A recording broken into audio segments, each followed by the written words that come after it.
Okay, let's do a brief overview of 3.2 Part 1. So this was yesterday's lesson.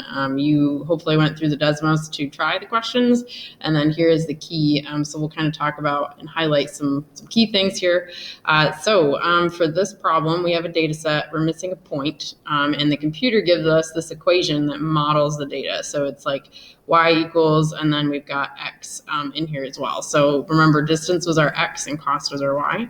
So the biggest thing to remember in stats with any of these equations is we are making predictions from data. So we put a little hat, this is called, over our y, which indicates anything that comes from this equation is not actual data. It's just predictions we're making based on the equation and the pattern that is in these points. So if I do that for question 3, just plugging in my Charlotte distance, I'm going to get in dollars and cents, $121.50. What's really important about this is that this is the predicted cost of what it is to fly to Charlotte. It's not the actual cost that I looked up. It's a prediction I made based on this equation, which was based on the pattern in this data.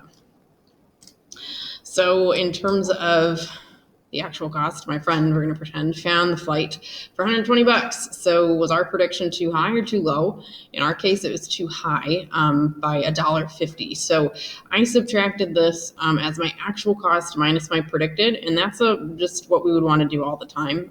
That's called the residual, basically what's left over, the difference between your prediction and what things actually were. So I always remember it's actual minus predicted because it's AP and you're in an AP class. So in this case, we're too high by $1.50. For this question, we're predicting Japan and the cost to Japan. And in class, we said, oh, this feels a little bit wrong. This is like a huge number of miles, and the highest number of miles in my original data set is like not 6,000. It's like 931. So when we look at this prediction, we should feel a little iffy about it because it's so far disconnected from our data that we don't know if, the line, this distance isn't in our data set. So we're not sure if the line's really going to accurately predict this. In stats, we call that an extrapolation of the data. Basically, your X value you're putting in is way too big, and your line's probably not being accurate. So then the only other thing we want to look at is interpreting slope and y-intercept. So this y-intercept is where it crosses the y-axis, the line. So to say that in terms of context, if a place is 0 miles away, it's going to cost $66 to fly there. And we want to always make sure we put in the predicted cost is $66 because this is coming from our equation, which is always predictions of the data based on a pattern. The slope is just your rise over run, if you remember from Algebra 2. So for every 1 mile away a destination is, or every x increases by 1, the cost will increase by 9 cents or 0.09. That's our slope value. So as far as important ideas, this summarizes that. So you can pause the video and write these in. And make sure you've got these interpretations down. These interpretations are super important. The AP people are very, very picky about how you interpret things. So stick to these sentences in terms of how to explain a residual to someone, the y-intercept, and the slope. So you can pause and get these written in.